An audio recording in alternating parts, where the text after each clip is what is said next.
வாழ்க வையகம், வாழ்க வையகம், வாழ்க வளமுடன். குரு வணக்கம். தந்தைதாய் ஈருயிர் ஒன்று சேர்ந்து தலைத்துதர் உடலாகி உலகில் வந்தோம். அந்த ஈருயிர் வினைகள் அறமோ மற்றும் அளித்த பதிவுகள் எல்லாம் நம் சொத்தாச்சு. இந்த அரும்பிறவியில் முன்வினை அறுத்து எல்லையில்லா மெய்ப்பொருளை அடைவதற்கு வந்த ஒரு உதவி குரு உயிரின் சேர்க்கை. குரு திருவடியை வணங்கி வாழ்த்தி மகிழ்வோம். வாழ்க வளமுடன். அனைவருக்கும் இனிய மாலை வணக்கமும் வாழ்த்துக்களும். உங்கள் அனைவரையும் மீண்டும் இந்த ஆன்லைன் மூலமாக தொடர்பு கொள்வதில் மிக்க மகிழ்ச்சி. சமீபத்துலதான் ஒரு 10-12 நாட்கள் மலேசியா போயிட்டு நிறைய அருள் தொண்டு ஆற்றிட்டு நேற்று 2 நாட்கள் முன்னாடி தான் வந்தோம். அதை பற்றிலாம் பின்னாடி நான் சொல்றேன். நான் குறிப்பா இந்த உள்ளுணர்வு கல்வியில படித்துக் கொண்டிருக்கக்கூடிய நீங்கள் அனைவரும் எல்லாம் வல்ல இறையாற்றின் கருணையினாலும் குருவின் ஆசினாலும் படிப்படியாக இந்த மனவளக்கலை என்ற அற்புதமான இந்த ஒரு கலையை, இந்த பயிற்சிகளை நல்ல முறையில கற்று இத நடைமுறைப்படுத்தி நல்ல உடல் நலம், நீண்ட ஆயுள், நிறை செல்வம், உயர் புகழ், மெய்ஞானம் பெற்று மேலோங்கி வாழ வேண்டும் என்று குருவின் நினைவில் நின்று மனதார வாழ்த்தி, எளிய முறை குண்டலினி யோகம் என்ற ஒரு தலைப்புல நம்ம இந்த தவம் சார்ந்த கருத்துக்களை ஆழமாக பார்க்க இருக்கிறோம். நல்லதொரு தவத்தை நமக்கு நடத்தி என்னை அறிமுகம் கொடுத்த நிர்மலா அம்மா அவர்களுக்கு நன்றிகளை தெரிவித்துக் கொள்கிறேன். வாழ்க வளமுடன். இதை பயிற்சிக்கு கோஆர்டினேட்டரா பணியாற்றி கொண்டிருக்கக்கூடிய மனோகர் ஐயா அவர்கள், தொழில்நுட்பத்துறையில இதற்கு வேண்டிய அனைத்து உதவிகளையும் செய்து தொண்டாட்டி கொண்டிருக்கக்கூடிய குமரேஷ் ஐயா அவர்கள், மற்றும் இந்த பயிற்சி விஷன் என்ற இந்த கல்வியில ஜெயின் டிப்ளமா காம்டெஸ்ட்லையும் டி நகர் மன்றத்திலையும் நல்ல முறையில இதை கற்றுக்கொள்வதற்கு உறுதுணையாக அருள் தொண்டாட்டி கொண்டிருக்கக்கூடிய அனைத்து ஆசிரியர் பெருமக்களுக்கும் நன்றிகளை தெரிவித்துக் கொண்டு இப்பொழுது நாம் இந்த ஒரு சிந்தனைக்குள்ளர செல்லலாம். இப்ப ஏற்கனவே உங்களுக்கு இந்த மனவளம் என்ற கருத்துல சென்ற வகுப்புல உங்களுக்கு இந்த பஞ்ச கோஷங்கள் வரைக்கும் எடுத்திருப்பாங்க. இப்போ மனம்னா என்ன, அந்த மனம் எவ்வாறு இயங்குகிறது. இப்போ மனம்ங்கிறது ஒரு அலைதான், அது ஒரு காந்த அலை. அத நம்மள அடிப்படையில நம்ம நல்லா புரிந்து கொள்ள வேண்டும். அந்த உடம்பிலே இந்த பஞ்சபூத கூட்டாகிய இந்த உடலுக்குள்ளாக உயிர் என்ற சக்தி இயங்கிக் கொண்டிருக்கிறது. அந்த உயிர் துகள்களிலிருந்து வெளிவந்து கொண்டிருக்கக்கூடிய ஒரு அலை, அது காந்தம். அது எப்படி உருவாகுது? அந்த இயக்க பொருளும் இருப்பும் இணையும் பொழுது காந்தம்னு வரும். இயக்கமாக இருக்கக்கூடிய உயிர் துகள்களும் இருப்பாக இருக்கக்கூடிய சுத்தவெளியும் இணைந்துதான் காந்தம் என்ற ஒரு சக்தியாக மாறுகிறது. அப்படி இந்த பஞ்சபூத கூட்டாகிய உடலுக்குள்ளாக இருக்கக்கூடிய ஒரு காந்த அலைதான் புலன்கள் வழியாக, மூளையின் வழியாக இயங்கும் பொழுது மனம் என்ற ஒரு இயக்க சக்தியாக பல்வேறு அனுபவங்களை பெற்று உணர்வுகளாக மாறி இயங்கிக் கொண்டே இருக்கிறது. அந்த காந்த அலை புலன்கள் வழியில செல்லும் போது அது புறமனம் என்றும், மூளையின் வழியாக இயங்கிக் கொண்டிருக்கும் பொழுது அது நடுமனம் என்றும், கருமையத்தை மையமாக வைத்துக் கொண்டு இயங்கிக் கொண்டிருக்கும் பொழுது, புலன்களை மையமாக வைத்து புலன் பதிவுகளோடு இயங்கிக் கொண்டிருக்கும் போது புறமனம், மூளையில அந்த பதிவுகளை எல்லாம் எடுத்து காட்டிக் கொண்டிருக்கும் பொழுது நடுமனம், கருமையம் என்று சொல்லக்கூடிய உயிர் மையத்தில் இருக்கக்கூடிய பதிவுகளை எடுத்து காட்டிக் கொண்டிருக்கும் பொழுது அடிமனம் என்று சொல்கிறோம். இவ்வாறு இந்த புறமனம், நடுமனம் என்று அடிமனம் என்று 3 மனமாக இயங்கிக் கொண்டிருக்கிறது. இவையெல்லாம் ஒத்தி இயங்க வேண்டும். புறமனம் அதனுடைய வேலையை அது செய்து கொண்டிருக்கும், நடுமனம் அதனுடைய வேலையை செய்து கொண்டிருக்கும், அடிமனம் அதனுடைய வேலையை செய்து கொண்டிருக்கும். 3ம் இணைந்து ஒத்தி இயங்கும் பொழுது பல்வேறு சிறப்புகள் இந்த மனதுக்கு கிடைக்கிறது. அப்ப அடிப்படையில இந்த மனம் என்பது ஒரு அலைச்சூழல் வேகத்தில் இயங்கிக் கொண்டிருக்கிறது. அந்தந்த அலைச்சல் வேகத்துல இயங்கிக் கொண்டிருக்கக்கூடிய இந்த மனதை அதை நம்மளுடைய ஒரு விருப்பத்துக்கு ஏற்ற வரையில அந்த அலைச்சல் வேகத்தை குறைத்து வைத்துக் கொள்ள முடியும். அவ்வாறு கண்டுபிடிக்கப்பட்ட மன அலைச்சல் வேகத்தை குறைத்து பழகுவதற்காக கண்டுபிடிக்கப்பட்ட பயிற்சிகள் தான் தியானம் என்று சொல்கிறோம். அப்ப யோக பயிற்சியில இந்த உயிருக்கும் மனதுக்கும் உடலுக்கும் மனதுக்கும் இயற்கைக்கும் உள்ள இணைப்பை அலைச்சல் வேகத்தை மன அலைச்சல் வேகத்தை குறைப்பதன் மூலமாக அதை நன்கு ஒத்திசைவாக இயங்க வைக்க முடியும் என்பதை கண்டுபிடிச்சாங்க. அப்ப மனதை வளப்படுத்தும் பயிற்சி, அந்த பயிற்சி தான் தவம் என்று சொல்லப்படுகிறது. அப்ப மனம் என்பது எண்ணங்களாக ஓடிக்கொண்டே இருக்கிறது. அந்த எண்ண ஓட்டத்தை ஓடிக்கொண்டே இருக்கக்கூடிய மனதை நம்மளுடைய விருப்பத்துக்கு ஏற்ற வகையில நம்மளுடைய ஆளுமையின் கொண்டு வருவதற்கு முயற்சி செய்து பயிற்சி செய்து அதுல வெற்றி பெறுகிறோம். அந்த வகையில அதை பற்றி நிறைய பாடல்களை எல்லாம் சித்தர்கள் எழுதி வச்சிருக்கிறாங்க. காட்டானை மேலேறி கடைத்தெருவே போகையிலே நாட்டார் நம்மை மறித்து நகைபுரிய பார்ப்பர் என்றோம். நாட்டார் நம்மை மறித்து நகைபுரிய பார்த்தாலும் காட்டானை மேலேறி என் கண்ணமான் கண்குளிர. அதாவது மனதை அமைதிப்படுத்தி கொண்டு பார்க்கும் பொழுது எல்லாவற்றையும் அறிந்து கொள்ளக்கூடிய ஒரு அறிவு நமக்கு கிடைக்குது. அத்தகைய உயர்நிலைக்கு நம்ம செல்லும் பொழுது இந்த மனதிலே நாம் போட்டு வைத்திருக்கக்கூடிய எண்ணங்கள் எல்லாம் நமக்கு தடையாக இருக்கிறது. அதாவது தவம் செய்யும் போது நமக்கு பல்வேறு எண்ணங்கள் குறுக்கீடுகளாக வந்து கொண்டே இருக்கின்றன. அதையெல்லாம் விட்டு எப்படி நான் தவத்தில் அமைதி பெறுவேன் என்று இந்த சிந்தனைகளை கொடுத்திருக்கிறாங்க. அப்ப தவம், இந்த தவத்துக்கு பல்வேறு பெயர்கள் இருக்கின்றன. நிறைய யோகம், ஜபம், தியானம், தொழுகை என்று பல பெயர்கள் அவரவர்களுடைய ஒரு அறிவுக்கு ஏற்ப பல்வேறு வார்த்தைகளை நிறைய கொடுத்திருக்கிறாங்க. இது எல்லாமே இந்த ஒரே பயிற்சி தான் கொடுக்குது. மனதை அமைதிப்படுத்தி வளப்படுத்துவதற்கான ஒரு பயிற்சி தான் தவம். அப்ப தவம் என்பது மனதை சரியான நிலைக்கு கொண்டு வந்து வைப்பது. அது மட்டுமல்ல, மனதை அமைதிப்படுத்துவது, மனதை உயர்த்துவது, மனதை உயர்த்தி அறிவு என்ற நிலைக்கு கொண்டு போவது, நுண்ணிய நிலைக்கு கொண்டு போவது. இன்னும் சொல்ல போனா மனதை கொண்டு இயற்கையின் ரகசியங்களை உணரக்கூடிய மன அலைச்சல் வேகத்துக்கு கொண்டு போவது. இவ்வாறு பல்வேறு விளக்கங்கள் இந்த தவத்துக்கு கொடுக்கப்பட்டிருக்கிறது. அப்படிப்பட்ட தவத்தை ஒரு மந்திரத்தின் மூலமாக, மந்திரத்தை சொல்வதன் மூலமாகவோ, ஒரு உருவத்தின் மீது மனதை நிலைநிறுத்துவதன் மூலமாகவும் தவம் செய்ய முடியும். அப்படிப்பட்ட தவங்களும் இருக்கின்றன. அதுவும் உயர்வான தவங்கள் தான். மந்திர யோகம் என்று ஒரு தவம் இருக்கிறது, உருவ தியானம் என்ற தவம் இருக்கிறது. இவைகள் எல்லாம் உயர்ந்தவைகள் தான்.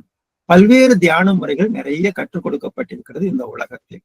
அவைகளில் சுவாசத்தின் மீது மனதை செலுத்தி தவம் செய்வது, இப்படி பல தியான முறைகள் எல்லாம் பல்வேறு முறைகள் இந்த உலகத்தில் கொடுக்கப்பட்டிருக்கின்றன. அவ்வாறு வந்த பொழுது இந்த மனதை கொண்டு மனதையே அல்லது மனதுக்கு மூலமாக இருக்கக்கூடிய உயிரையே அல்லது மனதில் இருக்கக்கூடிய எண்ணங்களையோ கவனித்துக் கொண்டே தவம் செய்வது என்று ஒரு தவம் இருக்கிறது என்றால் அதுதான் மிக உயர்ந்த தவம். அதுதான் இங்கே எளிய முறை குண்டலினி யோகத்துல உயிர் மேல் மனம் வைத்து தியானம் செய்யும் முறை என்று இதை சித்தர்கள் கண்டுபிடிச்சு அந்த சித்தர்கள் வழியில இந்த முறைகள் தான் கொடுக்கப்பட்டு வருகின்றன. அப்படி சித்தர்கள் கொண்டு வந்து கொடுக்கப்பட்ட இந்த முறைக்கு குண்டலினி யோகம் என்று பெயர். அதாவது உயிர் மேல் மனம் வைத்து தவம் செய்வது. அப்ப அந்த உயிருக்கு இன்னொரு பெயர் குண்டலினி. ஆகவே இந்த யோகத்துக்கு குண்டலினி யோகம் என்று பெயர் வந்தது. இதையெல்லாம் ஒரு குரு மூலமாக அவசியம், ஒரு குரு தேவை, ஒரு மாஸ்டர் தேவை, ஒரு ஆசிரியர் தேவை. அந்த வழிகாட்டுதல் தேவை, ஒருத்தருடைய வழிகாட்டுதல் தேவைன்னா பல சிரமங்கள். சமீபத்துல கூட நம்ம மலேசியா போயிட்டு வரும்போது அங்க பாத்தீங்கன்னா பலவிதமான ஆசிரியர்கள், மாஸ்டர்ஸ், நிறைய யோகா மாஸ்டர்ஸ், தியான மாஸ்டர்ஸ் நிறைய பேர் பல வழிகளில் அங்கே சொல்லி ஒரு தவறான ஒரு முறைகளை ஆங்காங்கு நிறைய நிரப்பி வச்சிருக்கிறாங்க. அதனால அங்க பாத்தீங்கன்னா இந்த மந்திர தியானங்கள் நிறைய கற்றுக் கொடுக்கப்பட்டிருக்கிறது. அதுல பல பல சிரமங்கள் இருப்பதை அவர்கள் அனுபவித்துக் கொண்டிருக்கிறார்கள். அந்த வகையில ஒரு எந்த விதமான சிரமமும் இன்றி, உடலுக்கு எந்த விதமான துன்பமும் இன்றி, மனதுல எந்த குழப்பமும் இன்றி, அறிவுக்கு எந்த ஒரு பயமும் இன்றி, ஒரு முறையான தெளிவான எளிமையான ஒரு முறை அவசியம் தேவை. அப்படிப்பட்ட முறைகளை சொல்லித் தருவதற்கு ஒரு நல்ல குரு தேவை. அந்த குரு ஒரு கனிவோடு அந்த யாருக்கு சொல்லித் தருகிறோமோ அவர் மேல் கருணை கொண்டு அவருக்கு எந்தவித பாதிப்பும் ஏற்பட்டு விடக்கூடாது என்ற விழிப்புணர்வோடு சொல்லித்தரக்கூடிய மாஸ்டர் தேவை. அவ்வாறு ஒரு நல்ல குரு ஒரு தன்னை அறிந்தவராக இறை உணர்வு பெற்றவர்களாக இருந்தார்களே ஆனால் அவர்கள் யாருக்கும் துன்பம் தராத, ஏன்னா பாவ செயல்கள் இதெல்லாம் அந்த செயல் விளைவு இதையெல்லாம் அறிந்தவர்களாக இருப்பார்கள். எந்த விதத்திலும் யாருக்கும் துன்பம் தராம கற்றுக் கொடுக்கக்கூடியவர்களாக இருப்பார்கள். அப்படிப்பட்ட ஒரு குரு அமைந்து விட்டால் அவருக்கு அந்த தவம் கத்துக்கிறவங்களுக்கு ரொம்ப நல்லது. ஆக அந்த வகையில ஒரு குரு என்ன செய்கிறார், அவர் என்ன செய்கிறார்னா அந்த உயிர் மேல் மனம் வைத்து தானே தவம் செய்யறோம். அப்ப முதல்ல உயிரை உணர்த்துகிறார். அந்த உயிரினுடைய விளக்கம் கொடுத்து உயிரை உணர்த்துகிறார். அவரை எப்படி உணர்த்துகிறார்? அவருடைய ஆற்றலை நன்கு, அந்த காந்த ஆற்றலை நன்கு பெருக்கி வைத்துக் கொண்டு அவருடைய சிறு உதவி கொடுத்து அவர் மூலமாக அந்த உதவியை பெற்றுக்கொண்டு பயிற்சியாளர் அந்த உயிரை உணர முடியும். ஏன்னா இந்த ஆற்றல் எங்கே மையம் கொண்டிருக்கிறது? மூலாதாரத்தில் மையம் கொண்டிருக்கு. எதுல மையம் கொண்டு? வித்து அணுக்களில் மூலாதாரத்தில் வித்து மையத்தோடு தொடர்பு கொண்டதாக, அந்த காந்த மையத்தோடு தொடர்பு கொண்டதாக இருக்கக்கூடிய அந்த உயிர் சக்தியை உணர வேண்டும் என்றால் அதற்கு இன்னொருவருடைய உதவி தேவையாக இருக்கிறது. அத மென்மையான அந்த உணர்வை ஒரு குரு மூலமாக ஸ்பரிச உணர்வு, அதாவது ஸ்பரிச தீட்சை என்று சொல்லி தொட்டு அந்த உணர்வை கொடுப்பாங்க. இப்ப கண் பார்வை மூலமாக காந்த ஆற்றலை செலுத்தி, தொடுதல் மூலமாக, பார்வையின் மூலமாக, நினைவின் மூலமாக, அந்த எண்ணங்கள் மனதனுடைய சக்தி எண்ணங்களாக இருக்கிறது அல்லவா, அந்த எண்ணத்தினுடைய காந்த ஆற்றலை பயன்படுத்தி இவ்வாறு பல பல முறைகளிலே உயிர் பாய்ச்சப்படுகிறது. இவ்வாறு ஒரு குரு அந்த உயிர் உணர்வை கொடுக்கிறார் இல்லையா, அதுக்கு தீட்சை என்று சொல்லப்படுகிறது. இதெல்லாம் நீங்க ஏற்கனவே பார்த்திருப்பீங்க. 3 விதமான தீட்சைகள்: ஸ்பரிச தீட்சை, சச்சி தீட்சை, ஞானதி. வேற ஒன்றும் இல்லை. தொட்டு கொடுக்கிறது, கண்களால் கொடுப்பது, எண்ணத்தால் கொடுப்பது. இதுல கூட இந்த உலகத்தில் சில சிக்கல்கள் வந்தன. அது ஒரு தொட்டு கொடுக்கிறதுன்னு வரும்பொழுது ஆண்களுக்கு மட்டுமே அது கொடுக்க வேண்டும், பெண்களுக்கு கொடுக்கணும், அப்பதான் நல்லா இருக்கும். ஆண்கள் பெண்களை தொட்டு கொடுக்கறதுன்னு வரும் பொழுது நிறைய பிரச்சனை இந்த உலகத்துல வந்து விட்டது. அந்த குருவானவர் ஆண் பெண் தன்மை அற்ற, அதுக்கெல்லாம் அப்பால் இருந்தாலும், உயிர் உணர்வை மட்டுமே பார்ப்பவராக இருந்தாலும் இந்த உலகம், இந்த சமுதாயம் அப்படி ஏத்துக்காது. இந்த சமுதாயத்தினுடைய பார்வை வெவ்வேறு மாதிரி இருக்கும். அதையெல்லாம் வேதாத்திரி மகரிஷி பார்த்த பிறகுதான், இதனாலதான் குடும்பத்தில் இருக்கிறவங்க பல பேரு ஆண் ஆசிரியர்களிடம் பயிற்சி எடுத்துக்க மாட்டேங்கிறாங்க, ஆண் குருமார்களிடம் பெண்கள் எல்லாம் வரமாட்டேங்கிறாங்கன்னு பார்த்துட்டு பெண் ஆசிரியர்களை நிறைய உருவாக்குனார் வேதாத்திரி மகரிஷி. அதனாலதான் இன்னைக்கு லட்சோபலட்சம் பெண் ஆசிரியர்கள் மூலமாக இந்த தீட்சைகள் கற்றுக் கொடுக்கப்படுகிறது. நமது உலக சமுதாய சேவா சங்கத்தில் ஒரு விதி வைத்து இருக்கிறோம்: ஆண்கள் எந்த விதத்திலும் பெண்களுக்கு தீட்சை அளிக்க கூடாது. இது வேதாத்திரி மகரிஷி வச்சிருக்கிற ஒரு முக்கியமான விஷயம். அதனால எந்த பயிற்சியாக இருந்தாலும் பெண்கள் முன்னிலையில் கற்றுக்கொள்ள வேண்டும், ஆண்கள் முன்னிலையில் கற்றுக்கொள்ள வேண்டும். அது அந்த வகையில போகும் பொழுதுதான் அது நல்ல முறையில் ரீச் ஆகும். ஒருத்தருக்கு ஒருத்தர் நல்ல இன்ட்ராக்ஷன் பண்ணிக்குவாங்க. பெண் ஆசிரியரிடம் பெண்கள் ஈஸியாக எல்லா விஷயங்களையும் கேட்டு தெரிந்து கொள்வார்கள். இது ரொம்ப ரொம்ப முக்கியம். அந்த விதத்துலதான் இந்த உலகத்துல பார்க்கும் பொழுது இந்த தீட்சை என்று வரும் பொழுது அது தொட்டு கொடுக்கிறது, கண்களால் கொடுக்கிறது, எண்ணத்தால் கொடுக்கிறது. அப்பாறு இந்த குருவினுடைய தொடர்பு ஒரு மனிதனுக்கு கிடைத்து விட்டதென்றால் அவனுடைய அறிவுல நல்ல தெளிவுகள் கிடைத்து கொண்டே இருக்கும். இது குருவருள் ரொம்ப முக்கியம். அப்புறம் தவத்தினுடைய பயன்கள், பல்வேறு தவங்கள். நம்மளுடைய எளிய முறை குண்டலினி யோகத்துல, அதே எளிய முறை என்று சொல்கிறோம். குண்டலினி யோகம் என்பது உயிர் மேல் மனம் வைத்து செய்யக்கூடிய தவம். அதை யாரு உருவாக்குனா? சித்தர்கள் உருவாக்குனாங்க. அது எப்படி எளிமைப்படுத்தப்பட்டது? பிற்காலத்தில் வந்தவர்கள் அதுல என்னென்ன சிரமங்கள் இருக்கிறதோ அதையெல்லாம் என்னென்ன வகையில எளிமைப்படுத்தி கொடுக்க சிந்தித்து சிந்தித்து இந்த உலகம் முழுக்க இது போய் சேர வேண்டும். மக்கள் என்ன நினைக்கிறார்கள், இந்த தவத்தை பற்றி, தவ முறைகளை பற்றி, தவம் கொடுக்கும் முறைகளை பற்றி மக்களுக்கு எடுத்து சொல்லி அவர்கள் எந்த வகையில் இதை எடுத்துக்கொள்கிறார்கள், ஏன் இதை எடுக்க மறுக்கிறார்கள், ஏன் இதற்கு யோசிக்கிறார்கள், இந்த தவத்துல ஏன் நிறைய பேர் வந்து ஈடுபடுவது இல்லை, இதில் உள்ள சிரமங்களை எல்லாம் பார்த்து பார்த்து பார்த்து அதையெல்லாம் நீக்கிக் கொண்டே வந்தார்கள் பின்னால் வந்த ஞானிகள். அந்த வகையில வந்த பொழுதுதான் சமீபத்துல ஒரு நல்ல முறை அதுல உருவாக்கப்பட்டது. அந்த எளிய முறையை தான் நமது ஆசான் அருள் தந்தை அவர்கள் கையில் எடுத்துக்கொண்டார்கள். இந்த எளிய முறை ஒரு ஆசிரியர் ஒரு பயிற்சியாளருக்கு, ஒரு மாணவருக்கு ஒரு குறுகிய காலத்திலேயே அந்த உயிரினுரை கொடுத்து உணர வைத்து விட முடியும்.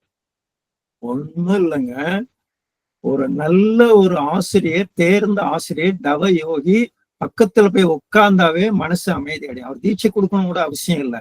அவர் பக்கத்துல போய் உட்கார்ந்தாவே இவருடைய நோய்கள் எல்லாம் போகும். இது உண்மை, இது உண்மை. மலேசியாவுல அது மாதிரி இந்த மனவளக்கலை ஆசிரியர்கள் இன்றைக்கு வளம் வந்து கொண்டிருக்கிறார்கள். அவர்கள் பக்கத்துல வந்து உட்கார்ந்தாவே அவர்களுக்கு ஒரு அமைதி கிடைக்குது. அந்த அளவுக்கு இந்த மனவளக்கலை எளிய முறை குண்டலினி யோக பயிற்சிகள் பல்வேறு நன்மைகள் செய்து கொண்டிருக்கிறது. ஒரு ஆசிரியரிடம் பேசிக் கொண்டிருந்தாலே அவருடைய மனது அமைதி அடையும். ஒரு நல்ல தவ யோகி பக்கத்துல போய் உட்கார்ந்தாலே உடல் நோய்கள் போகும். இன்னும் தீட்சை எடுத்துக்கொண்டால் இன்னும் அந்த ஆற்றல் பரிமாறப்படுகிறது. தொடர்ந்து அவர் பயிற்சி செய்ய செய்ய செய்ய உடல் நலம், மனவளம், மன அமைதி, பல்வேறு நன்மைகள் கிடைக்கும். ஆக மன அமைதி ரொம்ப முக்கியம். அங்கே அந்த கம்யூனிகேஷன், அந்த தொடர்பு, ஒருத்தரிடமிருந்து ஒருத்தருக்கு அங்கே ஆற்றல் பரிமாற்றம் அடைகிறது. அந்த வகையில தான் ஆசிரியர்கள் எல்லாம் தவம் கொடுத்து கொண்டிருக்கிறார்கள். இந்த 9 வகையான தவங்கள் வேதாத்திரி மகிழ்ச்சி உருவாக்கிய தவ முறைகள்ல எளிய முறைகளிலே எண்ணற்ற பேர் பயிற்சி பெற்று பயனடைந்து கொண்டிருக்கிறார்கள் உலகம் எங்கும். அதுல தவத்தினுடைய பொதுவான பலன்கள் என்னென்னு பார்த்தோம்னா, மனம் அமைதி பெறுகிறது. மனம் எவ்வாறு இருக்கிறது? ஏதோ ஒரு வகையில மிரட்சி கொண்டு இன்ப துன்பங்களை அனுபவித்துக் கொண்டே இருக்கிறது. இதற்கு இடையில் எப்பொழுதெல்லாம் மனம் தவம் செய்கிறதோ அப்பொழுதெல்லாம் மனம் அமைதி பெறுகிறது. அமைதி நிலைக்கு கொண்டு வந்து வைக்கிறோம். அவ்வாறு அமைதி நிலையில கொண்டு வந்து வைக்கும் பொழுது அந்த மனதுக்கு ஆற்றல் கூடிக்கொண்டே இருக்கும். ஓர்மை, கூர்மை, நேர்மை, சீர்மை என்று சொல்லக்கூடிய அந்த அளவுக்கு மனதுல ஒரு அறிவுல ஒரு ஆற்றல் கூடிக்கொண்டே இருக்கும். இந்த அமைதி என்ற ஒரு நிலையில இந்த மனம் இருக்கும் பொழுது உயிர் ஆற்றல் செலவு குறைக்கப்படுகிறது. அங்கே எந்த செலவும் இல்லை. ஏதாவது ஒரு இயக்கம், உயிர் இயக்கம் நடைபெற்று கொண்டிருந்தால் அது ஒன்று இன்பத்தை அனுபவித்துக் கொண்டிருக்கும் அல்லது துன்பத்தை அனுபவித்துக் கொண்டிருக்கும். எந்த செயலிலுமே மனதை ஈடுபடுத்தவில்லை என்றால் அப்பொழுது அது அமைதியாக இருக்கிறது. அப்பொழுது ஆற்றலை சேமித்துக் கொள்கிறது. அதனோடு அதனுடைய தன்மைகள் எல்லாம் கூடிக்கொண்டே இருக்கும். அமைதி என்ற நிலையில தான் சிந்தனை ஆற்றல் ஓங்கும். அந்த சிந்தனை ஆற்றல் உயர்ந்த சிந்தனைகள் எல்லாம் வர ஆரம்பிக்கும். அப்ப அந்த குணம் எல்லாம் மாறிக்கொண்டே இருக்கும். நற்குணங்கள் எல்லாம் வந்து கொண்டே இருக்கும். அதுல ஒரு 5 விதமான அறிவினுடைய சிறப்புகளை அருள் தந்தை சொல்றாங்க. பர்ஸ்பிகாசிட்டி, மேக்னானிமிட்டி, ரிசெப்டிவிட்டி, அடாப்டபிலிட்டி, கிரியேட்டிவிட்டி. அது நுணுகி பார்த்து கூர்ந்து ஆராயும் அறிவு, பெருந்தன்மையோடு நடந்து கொள்ளக்கூடிய அறிவு, எல்லாவற்றையும் அப்படியே ஏற்றுக்கொள்ளக்கூடிய அறிவு, எல்லாரோடும் எந்த சூழ்நிலையோடும் இணக்கமாக இருக்கக்கூடிய அறிவு, புதிதாக ஆக்கு சக்திக்கு நல்ல உயர்ந்த அளவுக்கு மனித வாழ்க்கையினுடைய மேம்பாட்டிற்காக பல்வேறு விஷயங்கள் நல்ல முறையில வந்து கொண்டே இருக்கும். எதுவுமே அழிவுக்கு துணை போகாது. இது எல்லாமே எதுவுமே இதனால் துன்பமே கிடையாது. இப்படிப்பட்ட ஆற்றலை ஒரு மனிதன் பெற அந்த மனிதனால் யாருக்கும் துன்பம் வராது. அப்படிப்பட்ட உயர்ந்த நற்குணங்கள், நல்ல அறிவுகள் அந்த மனதுல வந்து கொண்டே இருக்கும். இவ்வாறு நிறைய அந்த தவம் செய்யும் பொழுது அந்த பதிவுகள் என்று சொல்லக்கூடிய ஏதாவது ஒரு இந்த உடலிலே களங்கங்கள் இருந்தாலும் அது நோய்களாக வெளிப்பட்டு கொண்டிருக்கும். மனதிலே களங்கங்கள் இருந்தாலும் அவைகள் எல்லாம் தூய்மை அடைந்து கொண்டே வரும். எண்ணம், சொல், செயல், இந்த 3 எடுத்துக்குவோம். இந்த மனதினுடைய முத்தொழில் கேள்விப்பட்டிருப்பீங்க. மனம் செய்யும் 3 செயல்கள்: எண்ணம், சொல், செயல். எண்ணமாக வந்து கொண்டே இருக்கும், சொற்களாக அடுத்து அந்த எண்ணங்கள் வந்து கொண்டே இருக்கும், அடுத்து செயல்களாக வந்து கொண்டே இருக்கும். இந்த 2ஐயும் ஒத்து போய் என்ன எண்ணுகிறோமோ அந்த செயல்கள் நடக்கிற மாதிரி. எண்ணத்துக்கும் செயலுக்கும் ஒரு இணைப்பு. அது மட்டுமல்ல, அந்த உள்ளதை உணர்தல், நல்லதை செயல், அல்லது எதெல்லாம் தீய செயலோ அதுல இருந்து விட்டு விலகுவது, எதெல்லாம் நல்லதோ அதையெல்லாம் செய்யறது, எதெல்லாம் உண்மையோ அதையெல்லாம் அறிந்து கொள்ள வேண்டும் என்ற ஆர்வம், இத்தனையும் அந்த மனதுக்கு வந்து கொண்டே இருக்கும். இவ்வாறு இந்த அகத்தவம் என்ற பல்வேறு பயிற்சிகளில அருள் தந்தை அவர்கள் ஆரம்ப கட்ட பயிற்சியில ஆகினை தவம், சாந்தி தவம், துரிய தவம் என்று 3 தவங்களை வைத்திருக்கிறார்கள். அதற்கு அடுத்தது துரியாதீத தவம் என்று ஒரு தவம் கற்றுக் கொடுத்திருக்கிறாங்க. அப்புறம் பஞ்சேந்திரிய தவம், பஞ்சபூத நவகிரக தவம், 9 மைய தவம், நித்யானந்த தவம், இறைநிலை தவம். இவ்வாறு 9 தவங்கள் இந்த எளிய முறை குண்டலினி யோகத்திலே கற்றுக் கொடுக்கப்படுகிறது. ஆகினை தவத்தில் என்ன செய்கிறோம்? மனதை புருவ மையத்தில் கொண்டு வந்து வைத்து உயிரினுடைய அசைவை உணர்வாக மனம் கவனிக்கிறது. அவ்வாறு அந்த மனம் அந்த புருவ மையத்தில் வந்து நின்று அங்கேயே அந்த உயிரினுடைய ஆற்றலை உணர்வாக கவனித்துக் கொண்டே இருக்க வேண்டும். அது ஆகினை என்று சொல்றோம். அந்த ஆகினை தவம் செய்ய செய்ய என்ன ஆகும்னா விழிப்பு நிலை வந்து கொண்டே இருக்கும். இந்த ஆகினை தவத்தை பற்றி உங்களுக்கு விளக்கம் பார்த்திருப்பீங்க. மகிழ்ச்சி ஒரு அற்புதமான ஒரு கவியை கொடுத்திருப்பாங்க. அறிவதனை கருவி நிலை இணைத்து தவம் ஆற்ற ஐம்புலன்கள் அமைதி பெறும் அருகுணமும் சேராம். 5 புலன்களும் அமைதி பெறும். அது பல்வேறு வகையில வெறித்து ஓடிக்கொண்டே இருக்கும். அவைகள் எல்லாம் அமைதி பெறும். இன்னைக்கு உலகத்தில் இருக்கக்கூடிய பல்வேறு சிக்கல்கள், தனி மனித வாழ்க்கையில் இருக்கக்கூடிய அத்தனை பிரச்சனைகளும் சமுதாயத்தில் வெடித்துக் கொண்டிருக்கிறது. தனி மனித மனம் அமைதி இல்லாமல் ஐம்புலன் உணர்ச்சி நிலைகளிலே வெகுண்டு ஓடிக்கொண்டு பல்வேறு தீய குணங்களை உற்பத்தி செய்து கொண்டு பல்வேறு பாவச்செயல்கள் செய்து கொண்டிருக்கிறது. இது எந்த காலத்திலேயோ மகரிஷி எழுதி வச்சிருக்கிறாங்க. ஐம்புலன்கள் தவம் செய்வதனால் அமைதி பெறும். ஒவ்வொரு மனிதனுக்கும் அவசியம் தவம். 6 தீய குணங்களும் சீராகும். அறிவுதன் விழிப்பு நிலை பிறளாத தெளிவில் 5 பெரும் பழிச்செயல்கள் விளைய வழி ஏது? அறிவு உயிரில் அடங்கி அந்நிலையில் மேலும் ஆழ்ந்து ஒடுங்கி துரியம் நிற்க முன் வினைகள் போகும். அறிவு துரியாதித நிலை நிற்க நிற்க ஆதியாம் மெய்ப்பொருளாம் அரும் பிறவி தொடரே. அவ்வளவு அற்புதமான கவி. நிறைய கவிகளை நீங்கள் படிக்கணும். உங்க புத்தகத்துல, உங்க டிப்ளமா புத்தகத்துல பின்பக்கம் லாஸ்ட்ல ரெஃபரன்ஸ் புக்னு போட்டிருப்போம். இதெல்லாம் அறிஞர் பெருமக்கள் ஒன்று கூடி இதை உருவாக்கி வச்சிருக்கிறாங்க. அதுக்கு பின்னாடி இந்த ரெஃபரன்ஸ் புக் ஒரு 10 புக் இருக்கும். 10 புக்கையும் நீங்க படிக்கணும். அப்பதான் இதுல நிறைய நீங்க ஆழ்ந்து நிறைய விளக்கங்களை பெற்றுக்கொள்ளலாம். சும்மா கோனார் நோட்ஸ் மாதிரி எக்ஸாமுக்கு எழுதுறதுக்காக சில பாயிண்ட்ஸை போட்டு புத்தகம் கொடுத்துருக்காங்க. புத்தகத்தை படிச்சீங்கன்னா எக்ஸாம்ல மார்க் எடுத்துடலாம், 100க்கு 100 கூட எடுத்துடலாம். ஆனா ஒவ்வொரு புத்தகமும் 10 ரெஃபரன்ஸ் புக்ல இருந்து தொகுக்கப்பட்டது.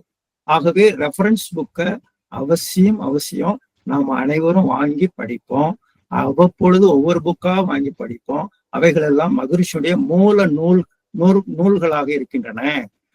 நேரடியாக அந்த மகான் உணர்ந்ததை அவரே கொடுத்து அவரே எழுதி வைக்கப்பட்ட புத்தகங்கள்.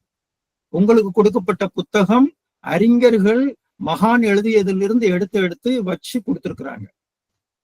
அவருடைய புத்தகத்தை நேரடியா வாங்கி படிக்கணும். அதுல நிறைய அந்த வகையில அங்கே உள்ளர போனோம்னா பல்வேறு கருத்துக்கள் இருக்கிறது. நிறைய மகான்களை மகரிஷி கோட் பண்றாரு. பல்வேறு மகான்களை மகரிஷி கோட் பண்ணுவாங்க. தவத்துக்கு பல பாடங்களை எடுத்துக்கொண்டு மகரிஷி சொல்லிக்கிட்டே இருப்பாங்க. அதுல திருமூலரை அடிக்கடி சொல்லுவாங்க, திருமந்திரத்தை அடிக்கடி சொல்வார்கள், திருக்குறளை அடிக்கடி சொல்லுவாங்க, தாய்மானவருடைய பாடல்களை சொல்வார்கள். வள்ளலாருடைய பாடல்களை சொல்லுவாங்க. இப்ப திருமந்திரத்துல பாருங்க, பார்ப்பான் அகத்திலே பால் பசு 5 உண்டு. எதை சொல்றாங்க? 5 புலன்களை சொல்றாங்க. மேய்ப்பாரின்றி வெறித்து தெரியும். எப்ப பார்த்தாலும் அது புலன் உணர்ச்சிகளிலே தான் ஓடிக்கொண்டே இருக்கும். இதுதான் இந்த மனித மனதினுடைய இயல்பு. இந்த மனித மனம் இந்த உலகத்தை அனுபவிக்க வேண்டும், அனுபவிக்க வேண்டும், அனுபவிக்க வேண்டும் என்று அதற்காக எடுத்து வந்த உருவம் இந்த உருவம். இந்த உருவத்தில் 5 புலன்களையும் அதை எடுத்துக்கொண்டு வந்து அது எல்லாத்தையும் அனுபவிக்கணும் என்று வந்திருக்கிறது. அது பல்வேறு ஆசைகளை உற்பத்தி செய்து கொண்டே இருக்கும். அது கட்டுக்கடங்காம ஓடிக்கொண்டே இருக்கும். இதையெல்லாம் முறைப்படுத்தி எனக்கு என்ன வேண்டும், எதை நான் அடைய வேண்டும், எந்த அளவுக்கு உயிர் சக்தியை நான் சேமித்துக் கொள்ள வேண்டும், எந்த அளவுக்கு இந்த மயக்கத்துல நான் விடுபட வேண்டும் என்றெல்லாம் பார்த்து கொள்வதற்கு நமக்கு ஒவ்வொருவருக்கும் தனிப்பட்ட முறையில சில பயிற்சிகளை நாம் செய்து கொள்ள வேண்டும். நிறைய கொட்டி கிடக்குது இந்த உலகத்துல. எல்லாத்தையும் அனுபவிக்க போனோம்னா இந்த உடலை வச்சுக்கிட்டு நாம் பல்வேறு துன்பங்களை தான் அனுபவிக்க வேண்டும். ஆகவே தவம் செய்யும் பொழுது அந்த 5 புலன்களும் அமைதி பெற்று நல்ல ஒரு இன்பத்தை நமக்கு கொடுக்க ஆரம்பிக்கும். இதுதான் மகிழ்ச்சி விழிப்பு நிலை என்று சொல்லிக் கொண்டே இருப்பாங்க. இவ்வாறு பல்வேறு பலன்கள் இந்த ஆகினை தவத்துல. தவம் என்று பார்க்கும் பொழுது ஓர்மை நிலை, அடக்க நிலை, ஒடுக்க நிலை, 3 நிலைகள் இருக்கின்றன. முதல்ல கவனிக்கிறோம், அப்புறம் அதோடு ஒன்றி நிற்கிறோம், அந்த உயிரை கவனிக்கிறோம், கான்சென்ட்ரேஷன், அதை அப்படியே கவனிச்சுக்கிட்டே இருக்கிறோம். அதோடு உயிரோடு ஒன்றி உயிராகவே மாறி நிற்கிறது மனம், அடக்கம் பெற்றிருக்கிறது. அதற்கு மேல அதுவாகவே மாறி போகுது. கான்சென்ட்ரேஷன், மெடிடேஷன், சமாதி என்று சொல்றது. என்ன நடக்குது பாருங்க. நம்மளுடைய மனசு இருக்குது, மனசு எண்ணங்களாக ஓடிக்கொண்டே இருக்கிறது. அதை உள்ளார கொண்டு வந்து உயிரை கவனிக்கிறோம், உயிர்ல அடங்கி இருக்கிறது. அந்த உயிர் என்ற இயக்கம், மென்மையான அந்த இயக்கம் இன்னும் அமைதியில அது சுத்த வெளியாக, அது இயக்கமற்ற பொருளோடு தொடர்புல இருக்குது. அது சுத்த வெளி, அது தெய்வம், அது இயற்கை, பிரபஞ்ச சக்தி, அதற்கு மூலமாக இருக்கக்கூடிய அந்த பிரம்மம் என்று சொல்லக்கூடியது. இந்த வகையில ஒவ்வொருவரும் தவம் செய்யும் பொழுது அவருடைய ஆரம்ப நிலை ஒரு கான்சென்ட்ரேஷன், ஓர்மை நிலை, அப்படியே விழிப்பு நிலை. எதையுமே தொடர்ந்து ஒரு 4 மணி நேரம் கூட ஒரே விஷயத்தை திங்க் பண்ணிட்டே இருக்க முடியும். அந்த அளவுக்கு ஒரு கான்சென்ட்ரேஷன் பவர் கிடைக்கும்.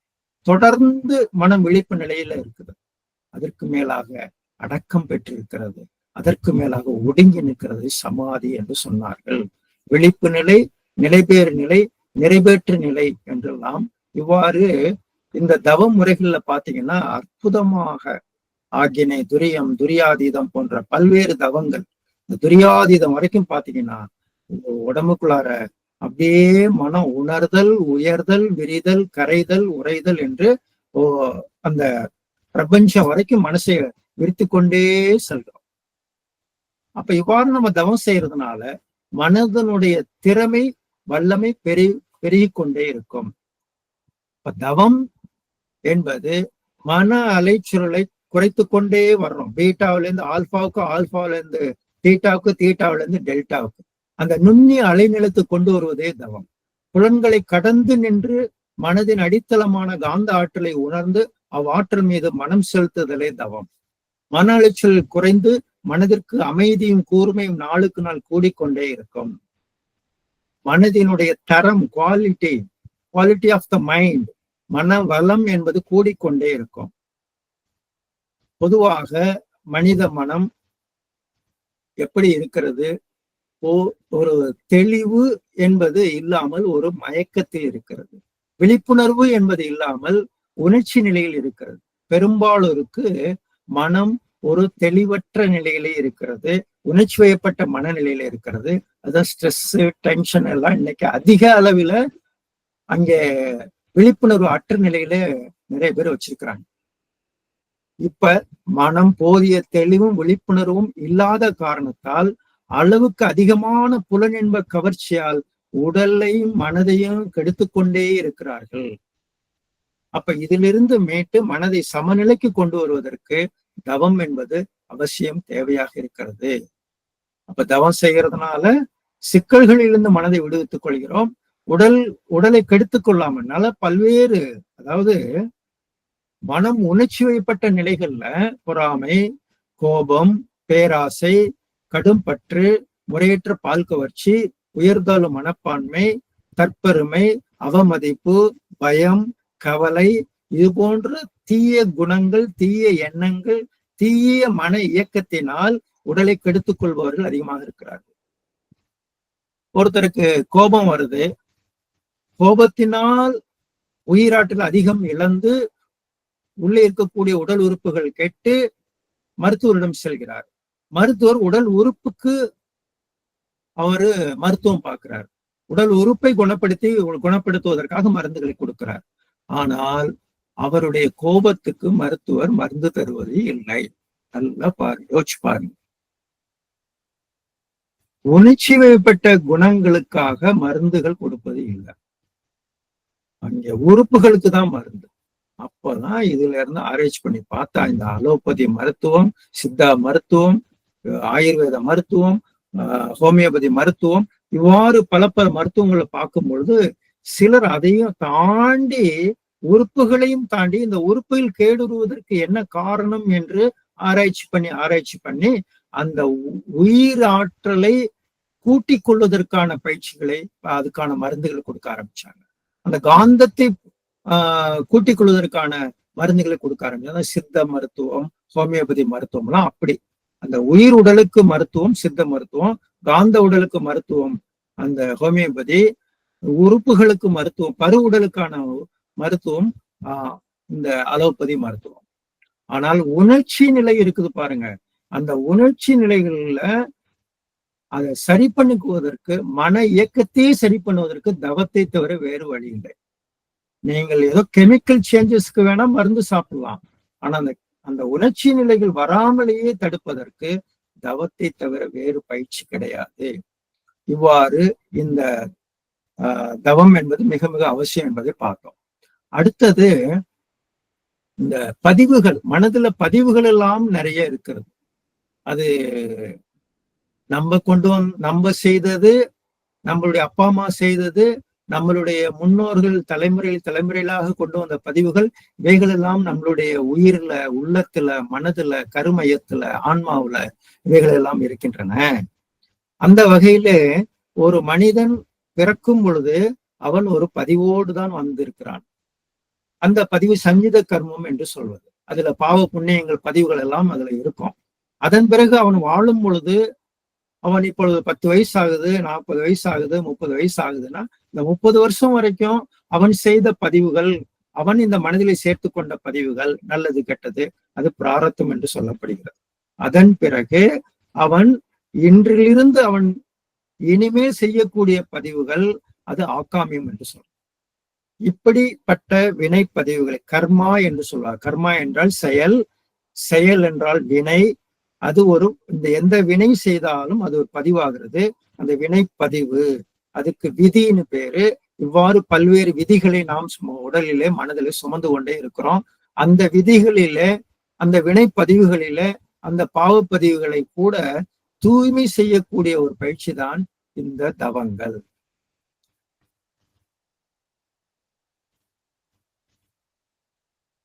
அப்ப ஒருத்தர் தியானம் கத்துக்க வரும்போது அருள் தந்தை ஒரு விளக்கம் கொடுக்குறாங்க. இந்த உயிரை உணர வேண்டும். ஏன் உயிரை உணர வேண்டும்? இதுவரைக்கும் மனம் வெளியிலே ஓடிக்கொண்டே இருந்தது. இப்பொழுது உள்ளாரே திருப்பி தன்னை சரி செய்து கொள்ள முயற்சி செய்கிறது. அவ்வாறு தன்னுடைய அந்த விழிப்பு நிலை, அந்த மயக்க நிலையிலிருந்து விழிப்பு நிலைக்கு கொண்டு வருவதற்கு முதலில் மனதை கொண்டு வந்து அங்கே உயிரோடு இணைத்து வைத்து அதை கவனிக்க சொல்ல வேண்டும். பருவம் வந்தவுடன் விந்துநாத சக்திகள் முதிர்ச்சி அடைந்த பருவ வயதிலேயே இதை சரியாக கற்றுக் கொடுத்து விட வேண்டும். அதன் பிறகு அவருடைய வாழ்க்கை மோர் ரிஸ்க். எப்படி வேணாலும் ஆகலாம். நல்லவனாக மாறி நல்ல உயர்ந்த நிலையை அடையலாம், கெட்டவனாக மாறி பல இழிந்த நிலைக்கு சென்றவர்கள் இருக்கிறார். ஒரே குடும்பத்தை எடுத்துக்கிட்டோம்னா 4 பிள்ளைகள்னா 2 தவறான வழி பருவம் அடைந்த பிறகு பாத்தீங்கன்னா தவறான வழியிலே போய் பல்வேறு உடல்நல சீர்கேடுகள், வாழ்க்கை கேடுகளை எல்லாம் அடைந்து உடல் துன்பம், மன துன்பம், பொருளாதார துன்பம் இதையெல்லாம் அடைந்து 2 வாழுது. 2 நல்ல வழியிலே சென்று மிக உயர்ந்த நிலையை அடைகிறது. ஒரே குடும்பத்துல பிறந்தது. அந்த பருவ வயதில் எப்படி வழி நடத்துகிறோம், எப்படிப்பட்ட சூழ்நிலைகளை அந்த மனம் அடைந்திருக்கிறது, எப்படிப்பட்ட அந்த சந்தர்ப்பத்தை அது பெற்றிருக்கிறது, எப்படிப்பட்ட நபர்களை அது பெற்றிருக்கிறது, இவைகளெல்லாம் அந்த மனதை ஆட்டி படைத்துக் கொண்டிருக்கின்றன. பல்வேறு வகைகளில் போய் துன்பத்தை அனுபவிப்பவர்கள் இருக்கிறார்கள். நல்ல அந்த காலகட்டத்துல நல்ல முறையில இந்த தவத்தை கற்றுக் கொடுத்து விட்டோம் என்றால் வாழ்க்கையில பல விதமான உயர்வுகளை அடைவதற்கு தன்னை தயார்படுத்திக் கொள்ள முடியும். ஏதோ தின்று திரிந்து உறங்கி ஏதோ பணம் சம்பாதிச்சதை வச்சுக்கிட்டு ஏதோ வீடு கட்டணும், வாழ்ந்தோம், செத்து போனோம் அப்படிங்கிறது ஒரு வாழ்க்கை. யாருக்கும் துன்பம் தரல, எனக்கு உடம்பு நல்லாதான் இருக்கு, இயற்கை மரணம் அடைந்து விட்டார், ஓகே ஒருத்தர், அதுல என்ன பிரயோஜனம்? வாழ்க்கை தோன்றி புகழோடு தோன்றுக அகதிலா தோன்றலின் தோன்றாமை நன்று. முதலில் துன்பம் வராமல் பார்த்து கொள்ள வேண்டும். அதன் பிறகு வாழ்க்கையில் தூய்மை பெற்று உயர்ந்த நிலையை அடைந்து அங்கே போகும் பொழுது வினைப்பதிவுகள் எல்லாம் தூய்மை செய்து கொண்டு போக வேண்டும். இதுதான் மகான்கள் நமக்கு காட்டுகிற ஒரு வழி. ஏதோ ஒரு நிலையில வாழ்ந்துட்டு போறதுங்கிறது இல்ல, நல்ல உயர்ந்த நிலையில் வாழ்ந்து விட்டு போக வேண்டும். அதற்கு இந்த தவம் கற்றுக்கொண்டவர்கள் நல்ல அந்த வாழ்க்கையை நல்ல முறையில உயர்த்தி கொள்ள முடியும். இவ்வாறு பருவம் வரும்போது அந்த காலகட்டத்துல அந்த வித்து முதிர்ச்சி அடைந்து கீழே இறங்கி மூளையில உற்பத்தி ஆகுது. அந்த மூளை ரசாயனங்களுடைய உற்பத்தி, அந்த வித்து ஆற்றல், உபரி ஆற்றல் கீழே இறங்கி அந்த பினியல் கிளாண்ட்ல இருந்து செக்சுவல் கிளாண்டுக்கு வந்து இறங்குது. அந்த மாற்றம் தான் மனதை ஆட்டி படைக்கும், பல்வேறு புலன் உணர்ச்சிகளோடு கூடிய ஒரு நிலைக்கு கொண்டு போகுது. இதிலிருந்து மீட்டு கொண்டு வர வேண்டும் என்றால் அந்த மூலாதாரத்தில் இருக்கக்கூடிய சக்தியை உடல் முழுவதும் கொண்டு போய் அந்த சக்கரங்களுக்கு ஆற்றலை எல்லாம் கூட்டி, உடலில் உள்ள பிற மையங்களுடைய ஆற்றலை எல்லாம் கூட்டி, ஆகினை துரியம் வரைக்கும் அந்த சக்தியை மேலே கொண்டு போய் அதோடு இணைப்பு கொடுத்து கொண்டே இருக்க வேண்டும். அப்ப மனம் என்பது மூலாதாரத்தை மையமாக கொண்டுதான் இயங்கிக் கொண்டே இருக்கிறது. அவ்வாறு இயங்கிக் கொண்டிருக்கக்கூடிய ஆற்றலை அடிக்கடி உற்று நோக்கி தவம் செய்து கொண்டே வர வேண்டும். மூலாதார தவம் ஒவ்வொரு தவமாக உடம்புக்குள்ளார எப்படி இந்த 9 தவங்களை மகரிஷி கொடுத்திருக்காங்க. ஆராய்ச்சி செய்து இந்த உடல் நலத்திற்காக, மன வளத்திற்காக, அறிவு நலத்திற்காக, இயற்கை சக்தி நமக்கு பாதுகாப்பாக இருப்பதற்காக, நாம் பிரபஞ்ச சக்தியோடு நன்கு தொடர்பு கொண்டு நம்மை தூய்மைப்படுத்திக் கொள்வதற்காக இப்படிப்பட்ட தவ முறைகள் எல்லாம் கொடுக்கப்பட்டிருக்கிறது.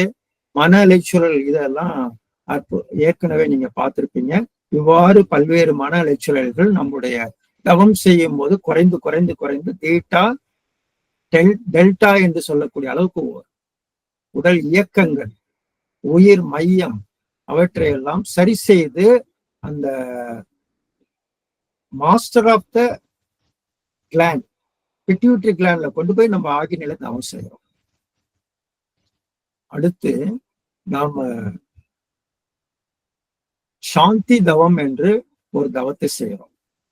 மூலாதாரம் என்ற இடத்துல மனதை நிலைநிறுத்தி சாந்தி தவம். முதல்ல இந்த இடத்துலதான் அது இருக்குது. அந்த ஆற்றலை எழுப்பி கொண்டு வந்து புருவ மையத்துல கவனிக்கிறது ஆகினை தவம். மீண்டும் இறக்கி அந்த மூலாதாரத்திலேயே கொண்டு நிறுத்தி தவம் செய்யறது. அவ்வாறு நம்ம அந்த சாந்தி தவத்தை ஆகினைக்கு அடுத்து நமக்கு கொடுக்குறாங்க.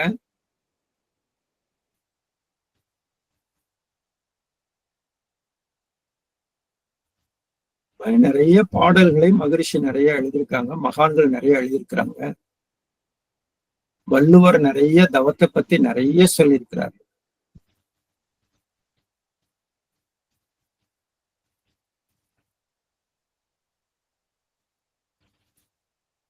ஆகினை தவம் அதனுடைய பலன்கள் பார்க்கும்போது விழிப்பு நிலை, வெளிவருந்து செயல்படும் விழிப்பு நிலை, புலன் கவர்ச்சி, பொருள் கவர்ச்சி நீக்கம், 5 புலன்கள் அமைதி பெறுது, நல்வழியில் நிற்கும் திறன், மனதிற்கு நுட்பமும் வேகமும் கூடுறது, முரட்டு வைராக்கியம் வெறுப்பு இவைகள் எல்லாம் நீங்கும். இப்படி இந்த ஆகினை தவத்துல அடுத்தது சாந்தி தவம். ஒரு ஆக்னை கற்றுக்கொண்ட பிறகு ஒரு 4 நாட்கள்ல சாந்தி தவம் கற்றுக் கொடுக்கப்படுகிறது. அந்த சாந்தி தவத்தை கற்றுக்கொண்டு வாரத்துக்கு ஒரு நாள் அவசியம் செய்து கொண்டே இருக்கணும். எப்பொழுதெல்லாம் தலையில தவத்தினுடைய அழுத்தம் கூடும் பொழுது அப்பொழுதெல்லாம் செய்து கொள்ள வேண்டும். ஏதாவது பிரச்சனைன்னா உடனே ஆசிரியரை அணுக வேண்டும். நம்ம பாட்டு இஷ்டத்துக்கு ஏதோ நினைச்சுக்கிட்டு வீட்டிலே இருக்கக்கூடாது. அடிக்கடி ஆசிரியர்களை வந்து கலந்து கொண்டு நல்ல உடம்புல தவம் நல்ல பழக்கத்துக்கு வர்ற வரைக்கும் நமக்கு ஏதாவது ஒரு சந்தேகம் தான் வந்து கேட்டுக்கொண்டே இருக்க வேண்டும். எந்த விதத்திலும் சாந்தி யோகத்தை அலட்சியப்படுத்தி விட்டுவிடக் கூடாது. அடிக்கடி சாந்தி யோகம் செய்து கொண்டே இருக்கணும். இயல்பாகவே உங்களுக்கு சாந்தி யோகத்துடைய பலன்களை எல்லாம் நீங்க பார்த்திருப்பீங்க. தவக்கணலை இறக்கி மூலாதாரத்துல அந்த கவனிக்கும் பொழுது தவக்கணல் அது சமப்படுத்தப்படுகிறது. உடல் ஆற்றலாகவும் மன ஆற்றலாக மாற்றப்படுகிறது. பல்வேறு தவம் முறைகளை கற்றவர்கள், சாந்தி தவம் கற்றுக்கொள்ளாதவர்கள் எல்லாம் முறையாக மனவளக்கலைக்கு வந்து இந்த தவத்தை கற்றுக்கொண்டு பயனடைந்து கொண்டே இருக்கிறார்கள். பெண்களுக்கு மாதவிலக்கு காலத்துல அவசியம் சாந்தி உணர்வுல இருக்கணும்.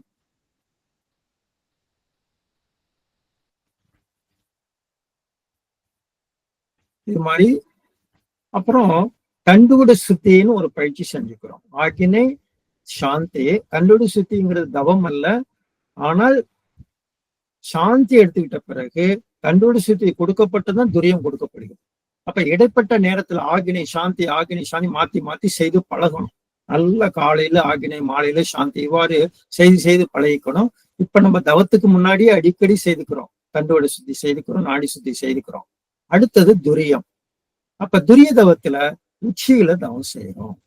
அந்த உச்சந்தலையில கொண்டு போய் மனதை நிறுத்தும் பொழுது ஒரு புள்ளியாக மனம் ஒடுங்கி நிற்கிறது. ஆகவே அப்படிப்பட்ட அந்த துரியம் என்ற தவத்துல நல்ல மூளை செல்கள் எல்லாம் நல்ல சிறப்பா செயல்பட ஆரம்பிக்கிறது.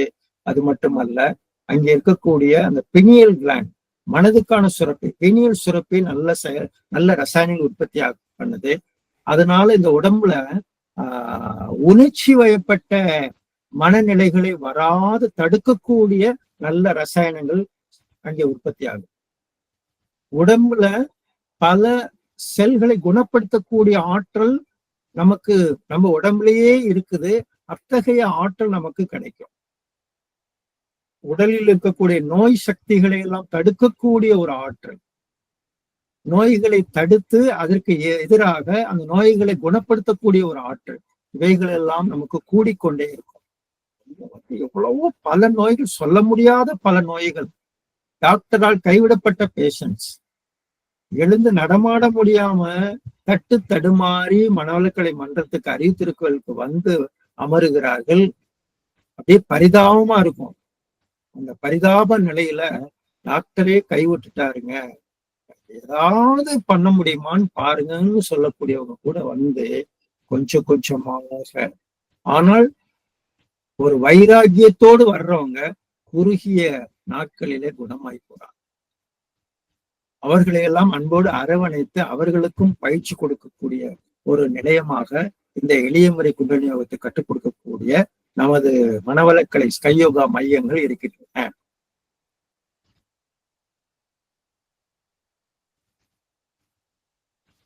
ஏதோ ஒரு தீய வினைப்பதிவினால துன்பத்தை அடைந்து விட்டோம். இப்பொழுது அதையெல்லாம் சரி செய்து கொள்ளக்கூடிய ஆற்றல் இந்த தவத்துக்கு வருது. முன் வினைகள் போகுமே, முன் வினைகள் தூய்மை அடையும் என்று அருள் தந்தை குரு சொல்றாங்க. அந்த வினையினுடைய முடிச்சை அவிழ்த்து அந்த வினையினுடைய தாக்கத்தை பிடித்து பிசைந்து நல்ல அந்த எந்த விதத்திலும் துன்பம் அடையாத உடலை பெற முடியும் என்று திருமந்திரத்துல திருமூலர் சொல்றார்.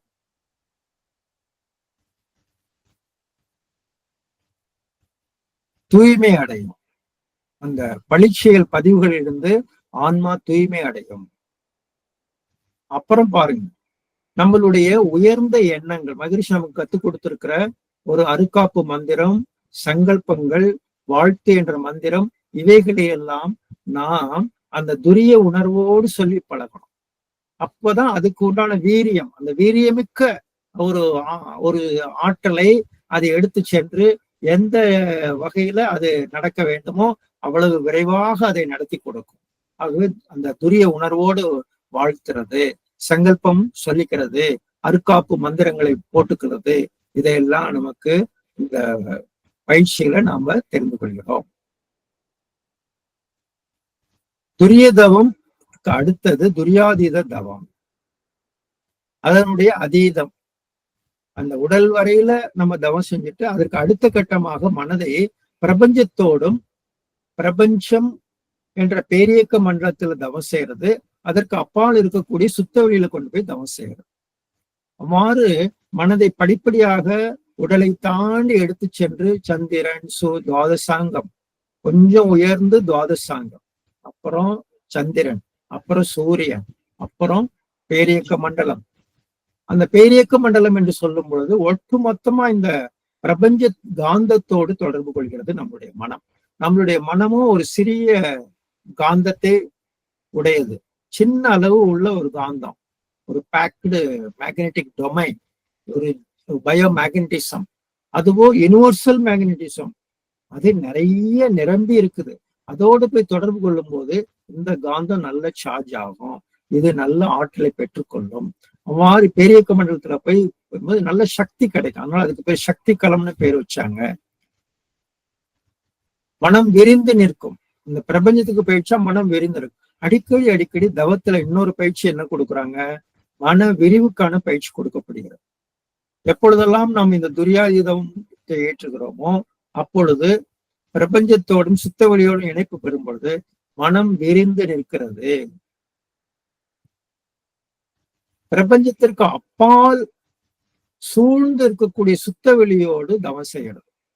அது சுத்தவெளி அல்லது சிவகலம், பிரம்மம் என்று பல பல பெயர்களால் அது அழைக்கப்படுகிறது. அது இருப்பு நிலை. அந்த இயக்க நிலை பேரியக்க மண்டலம்னு சொல்றது, அது இயக்கமற்ற நிலை, இருப்பு நிலை, அதான் டிவைன் ஸ்டேட். அந்த இடத்துல கொண்டு போய் மனதை நிலைநிறுத்தி தவம் செய்யலாம்.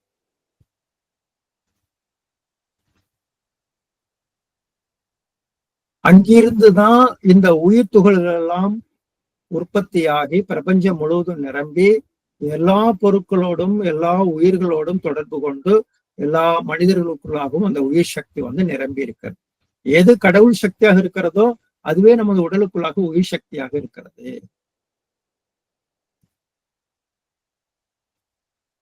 துரியாதீத தவ விளக்கத்துல நம்ம இதெல்லாம் நம்ம ஏற்கனவே பார்த்திருப்போம்.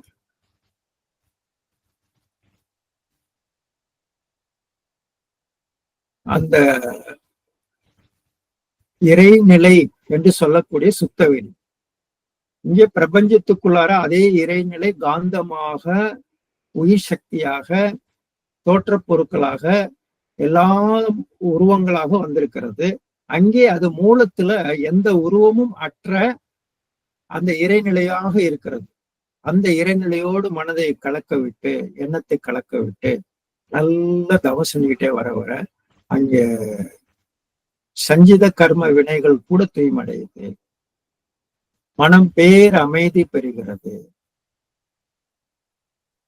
உடலில, உயிரில, மனதுல இருக்கக்கூடிய களங்கங்கள் தூய்மை அடைந்து கொண்டே இருக்கும்.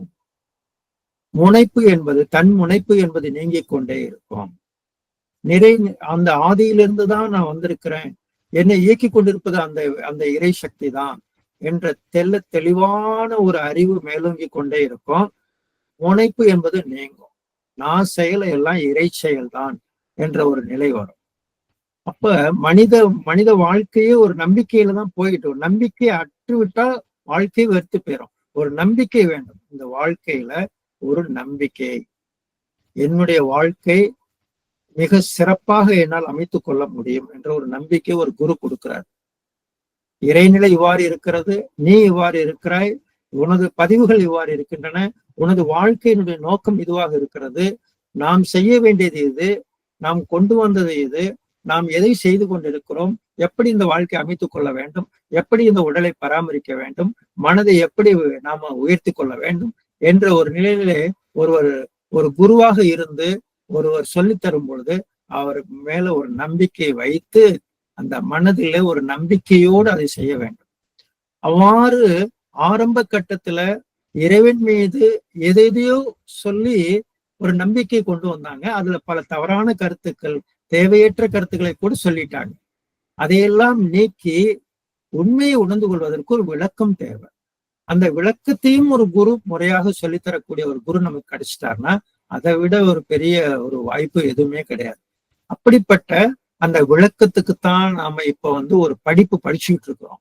நம்ம படிக்கக்கூடிய இந்த கல்வி நமக்கு ஒரு நல்ல விளக்கத்தை கொடுத்து கொண்டே இருக்கும். நாளுக்கு நாள் பல விளக்கங்கள் நமக்கு கிடைச்சுக்கிட்டே இருக்கும். இவ்வளவு காலம் விளங்கி கொள்ளாமல் எதையோ உடலையும் மனதையும் உயிரை பற்றி அறிந்து வச்சிருந்தோம். இப்ப நிறைய விளக்கங்களை பெற்றுக்கொண்டே இருக்கிறோம். யாரால? குருவால். அந்த விளக்கத்துக்கு வர வேண்டும். இந்த விளக்கம் என்பதே ஒரு படிப்பாக இருக்கிறது. அந்த விளக்கத்தை பெற்று முறையாக கடைபிடிக்கும் பொழுது அறிவு முழுமை பேறு அடைகிறது. நம்பிக்கை வழி மட்டும் வைத்துக் கொண்டிருக்கும் போது அது பக்தி வழி என்று சொல்வது. அதோடு நாம் விளக்க வழியை இணைக்க வேண்டும். அது தியானத்தை இணைக்க வேண்டும். பக்தியோடு தியானத்தை இணைக்க வேண்டும். அதுதான் ஞான மார்க்கம் என்று சொல்கிறோம்.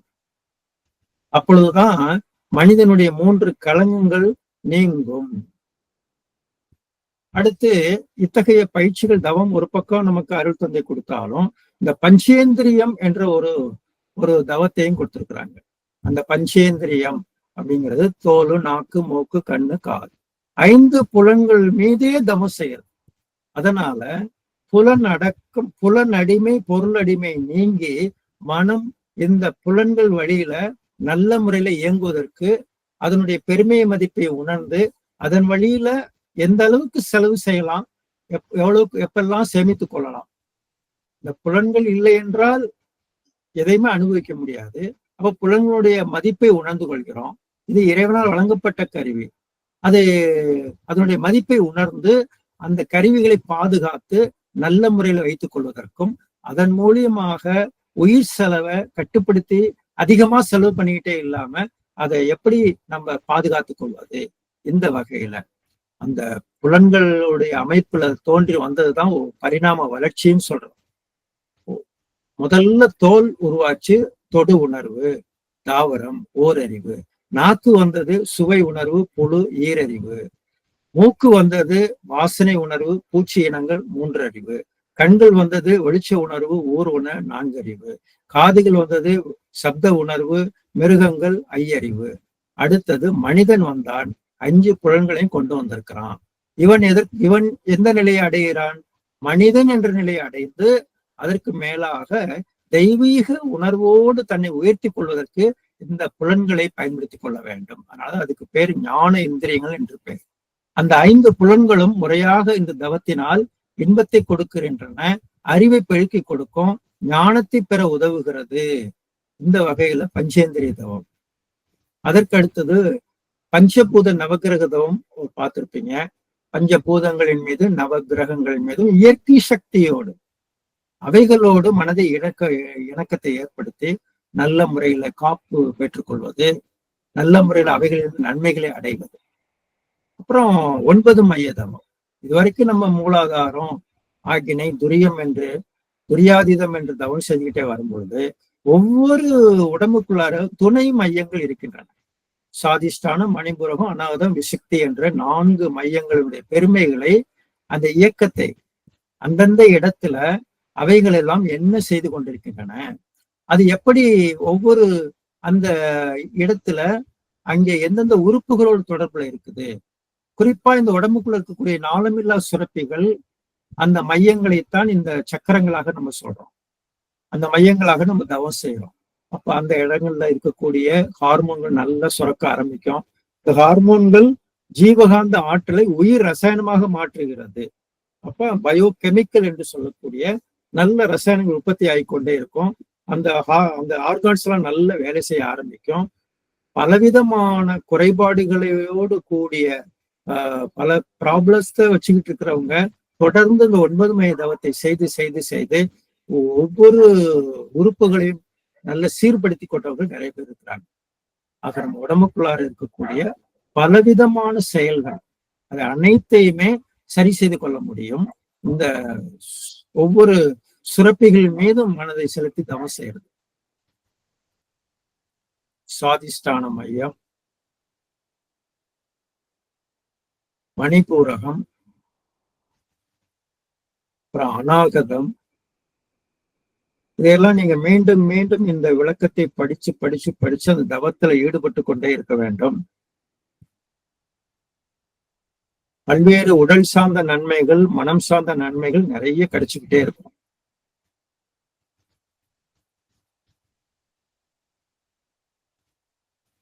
பேரியக்க மண்டலம், சுத்தவெளி. அந்த சுத்தவெளி என்ற அந்த இறைவெளி என்ற அந்த மூலத்தோடு மனதை இணைச்சு வைக்கக்கூடிய ஒரு தவம் மட்டும் நமக்கு வாய்த்து விட்டது என்றால் நல்ல உயர்ந்த நிலையை அடைந்திருக்கிறோம் என்று அர்த்தம். ஆனா அவ்வளவு சீக்கிரம் அந்த நிலை கெட்டிடாது. ஏன் கிடைக்காது என்றால், வினை பதிவுகள் எவ்வளவுக்கு அதிகமாக இருக்கிறதோ அவ்வளவுக்கு அந்த உணர்வு கிடைக்கிறது கஷ்டமாக இருக்கும். லெஸ் லக்கேஜ் மோர் கம்ஃபர்டபுள் என்று சொல்லுவாங்க. அப்ப நிறைய சுமைகளை மனதில் 1008 சுமைகளை, எண்ணங்களை வச்சுக்கிட்டு, பல்வேறு ஆசைகளை மனசுல வச்சுக்கிட்டு, பல்வேறு கவலைகளை மனசுல வச்சுக்கிட்டு, பல்வேறு உணர்ச்சி வயப்பட்ட எண்ணங்களை மனசுல வச்சுக்கிட்டு அந்த சுத்தமான இடத்துக்கு போக முடியாது. அந்த இறைவழிக்கு மனதை கொண்டு போக முடியாது. ஆனாலும் தொடர்ந்து ஒரு குரு காட்டிய பயிற்சியை ஒருவர் தொடர்ந்து செய்வாரேயானால், வைராக்கியத்தோடு செய்வாரேயானால், நம்பிக்கையோடு செய்வாரேயானால், அது அந்த உணர்வு கிடைக்கவில்லை என்றாலும், சில பேர் பாத்தீங்கன்னா தவம் செய்வாங்க. என்னங்க ஆகினை கத்துக்கிட்டீங்க, ஆகினை செய்றீங்களா? இல்லைங்க உணர்வே வரமாட்டேங்குது, ஆகினை உணர்வு வரமாட்டேன். பரவாயில்ல, மனம் அந்த இடத்தில் நிக்குதா, வேற எந்த இடத்துக்கும் போகாம நிக்குதா, அதுவே ஒரு சிறப்பு தான். கொஞ்சம் கொஞ்சமாக அந்த உணர்வு கிடைக்காது. இவ்வாறு ஒவ்வொரு மையத்துல ஒவ்வொரு தவத்தையும் செய்து செய்து கடைசியில் அந்த சுத்த வெளியில போய் ஆழ்ந்து தவம் செய்யறது சமம் ஆதி. அந்த இறை உணர்வோடு ஒன்றி நிக்குது, மனசு கலந்து நிற்குது. அப்படி கலந்து நிற்கிறதுனால என்ன நன்மை? சீக்கிரமா மனம் தூய்மை அடையும். அப்ப நம்ம என்ன செய்யணும்? தவத்தை அதிக நேரம் எடுத்துக்கொண்டு செய்து வரணும். வருதோ வரலையோ அதுக்கு முயற்சி செய்துக்கிட்டே இருக்கணும். தொடர்ந்து தவம் செய்து கொண்டு வருபவர்களுக்கு அந்த உணர்வு கூடிக்கொண்டே இருக்கும். ஒண்ணுமே செய்யல அப்படின்னா அந்த உணர்வு வராது, அந்த இறை உணர்வு வராது, இறையொருள் கிடைக்காது. கொஞ்சம் கொஞ்சம் கொஞ்சமாக நாம் பயிற்சி முயற்சி என்ற நிலையில வெற்றி பெற வேண்டும். அடிக்கடி தவம் செய்பவர்களோடு இணைந்து தவம் செய்து கொண்டே இருக்க வேண்டும். கூட்டு தவங்களில் அதிகமாக கலந்து கொள்ள வேண்டும். எவ்வளவுக்கு எவ்வளவு கூட்டு தவங்களை ஒருவர் தொடர்ந்து ஒரு வருஷம் கூட்டு தவத்துல கலந்துட்டார், பல்வேறு பிரச்சனைகளை உடையவர். அவர் செஞ்சதெல்லாம் தவம் வருதோ இல்லையோ உட்கார்ந்துகிட்டே இருப்பார். கூட்டு தவத்துல உட்காருவார், தலை தொங்கி கிடக்கும். கொஞ்சம் கொஞ்சமாக அவர் தலை நிமிர்ந்து நல்ல நேரம் உட்கார ஆரம்பிச்சு அப்புறம் நல்ல தவசாதகரா மாறிட்டார். இப்படி எல்லாம் பல பேர் இருக்கிறாங்க. அதனால இந்த தவ உணர்வுகளை நாம் அடைய வேண்டும் என்றால் தொடர்ந்து தவம் செய்து வர வேண்டும். நன்கு தவத்தினுடைய தத்துவங்களை நன்கு படித்து கொண்டே இருக்க வேண்டும். அதை செய்து பார்க்கணும். வீட்டுல உட்கார்ந்து தவம் செய்து பார்க்கணும். தவ சக்தி மிகுதியை உடல் சக்தியாக மாற்றக்கூடிய ஒரு தவம் நம்ம சாந்தி தவம். புலன்களுக்கு அப்பாலான அறிவு கூடிக்கொண்டே இருக்கும். பல்வேறு நன்மைகள் எல்லாம் வரும். நித்தியானந்த தவம்னு ஒண்ணு. அந்த தவத்துல நல்ல குறுகிய நேரத்தில் இந்த உடலுக்குள்ளாக அந்த காந்த ஆற்றலை நல்ல முறையில எல்லா செல்களுக்கும் பாய்ச்சி ஒரு அமைதி பெறலாம். குறுகிய நேரத்துல நல்ல முறையில நித்தியானந்த தவத்தை கொடுத்துருக்குறாங்க. அந்த தவத்தை நல்லா கத்துக்கிட்டா அதை கொஞ்சம் நல்லா செஞ்சாவது அந்த துரியாதீத உணர்வு இதுக்குள்ளரே கிடைக்கும். நித்தியானந்தத்துக்கு தவத்திலே கிடைக்கும். அப்படியே உட்கார்ந்து அந்த உடல் செல்களுக்கு காந்தத்தை, ஜீவகாந்தத்தை செறிவூட்டக்கூடிய ஒரு ஆனந்தமான ஒரு தவம் தான் நித்தியானந்த தவம். இந்த தவத்துல நோய் எதிர்ப்பு சக்தி கூடும், மனோசக்தியும் நுண்மான் நுழைப்புலனும் ஏற்படுகிறது, உடல் புத்துணர்ச்சி பெறுகிறது, பேரானந்த களிப்பு ஏற்படுகிறது. ஆக இப்படி இதற்கு அடுத்தது இறைநிலை தவம் என்று ஒரு தவம். அப்ப இறைநிலை தவத்துல எங்க ஆரம்பிக்கப்படுகிறது என்றால் அந்த சுத்த வெளியில தவத்தை ஆரம்பிச்சு மனித மனதுல வந்து முடியும். அது கடைசியாக கற்றுக்கொள்ளக்கூடிய ஒரு தவம் இறைநிலை தவம். இவ்வாறு இந்த யோக பயிற்சிகளில வேதாத்திரி மகரிஷியுடைய பங்கு யோக கலையில ஒரு எளிய முறை குண்டலினி யோகத்தை உருவாக்கி நம்ம கையில வந்து கொடுத்திருக்கிறாங்க. அதையெல்லாம் கற்றுக்கொள்ளக்கூடிய வாய்ப்பையும் நீங்கள் பெற்றிருக்கிறீர்கள். நல்ல முறையில தொடர்ந்து இந்த 9 தவத்தையும் நன்கு கற்று நல்ல அப்படியே அந்த புத்தகத்தை எடுத்து வச்சு படிச்சு பாருங்க. திருப்பி திருப்பி படிச்சு பாருங்க. ஒவ்வொரு விளக்கம் எது எது புரியலையோ திருப்பி திருப்பி கேளுங்க ஆசிரியர்கள்ட்ட. நல்ல முறையில அது உணர்ந்துக்கங்க. தொடர்ந்து வந்து கூடி கூடி வந்து தவம் செய்யுங்க. மன்றத்துல வந்து கூட்டு தவத்துல உட்கார்ந்து தவம் செஞ்சு பாருங்க. எங்கெல்லாம் கோயிலுக்கு போறீங்க அங்கே உட்கார்ந்து தவம் செஞ்சு பாருங்க. நல்ல அமைதியான இடத்தை தேர்ந்தெடுத்து நல்லா தவம் செய்யுங்க. வீட்டுல ஒரு இடத்தை தேர்ந்தெடுத்துக்கிட்டு அடிக்கடி உட்கார்ந்து தவம் செய்து பாருங்க. கொஞ்ச நாள்ல நீங்க ஒரு நல்ல தவ சாதகராக மாறிவிடுவீர்கள். உங்களை சுற்றி ஒரு நல்ல வைப்ரேஷன் கிரியேட் ஆகும். நீங்க பார்த்தா தூய்மை அடைவார்கள். நீங்க வார்த்தையை சொன்னா உங்க வாழ்த்து அவர்களுக்கு ஒரு மேன்மையை கொடுக்கும். நீங்க தொட்டா அவர்களுக்கு ஒரு அமைதி கிடைக்கும். அவர்களுக்கு ஒரு ஏதோ ஒரு புரிந்து கொள்ள முடியாத ஒரு மேன்மை கிடைக்கும். உங்களால் பல பேருக்கு நன்மையை கொடுக்க முடியும். முதல்ல நீங்க நல்ல உடல் நலத்துல உயர்வீங்க, மன வளத்துல உயர்வீங்க. உங்களால உங்க குடும்பத்துல இருக்கிற எல்லாரும், உங்க கணவர், உங்கள் மனைவி, உங்களுடைய பிள்ளைகள், உங்களுடைய குடும்ப உறவுகள் அனைவருக்கும் நீங்கள் பல்வேறு நன்மைகளை கொடுக்க முடியும். தவம் மட்டும்தான், தவம் மட்டுமே போதும். ஆனால் இந்த தவம் அவ்வளவு ஈஸியா நம்ம உடனே நாளைக்கே வந்துடாது. தொடர்ந்து பயிற்சி, தொடர் பயிற்சி தேவை. தொடர் பயிற்சியில நல்ல முறையில இதை செய்து கொண்டே வர வேண்டும். ஆகவே அன்பர்களே, அந்த வகையில இந்த தவ சிந்தனைகளை இந்த அளவுக்கு நான் நிறைவு செய்து அடுத்த ஒரு விளக்கத்துக்கு நான் போறேன். ரைட். வாழ்க வளமுடன் அன்பர்களே. நான் சப்ஜெக்டை முடிச்சுட்டேன். இன்னும் ஒரு 5 நிமிடம் ஒரு மலேசியா பயணத்தை பத்தி உங்களுக்கு எக்ஸ்பிளைன் பண்ண போறேன். எதுக்குன்னா, உலகம் எங்கும் இந்த எளிய முறை குண்டலினி யோகம் எப்படி பரவிட்டு இருக்குது, எப்படியெல்லாம் என்பது உங்களுக்கு ஒரு ஆர்வத்தை தூண்டும் என்ற ஒரு நம்பிக்கையில அதை நான் ஷேர் பண்றேன். அப்புறம் உங்க கேள்விகளை அப்புறம் நம்ம பண்ணிக்கலாம், கேள்வி பதில் வச்சுக்கலாம். மலேசியாவில் 6 ஏக்கர்ல அறிவு திருக்கோயில் அமைக்கப்பட்டிருக்கிறது. அங்கே வந்து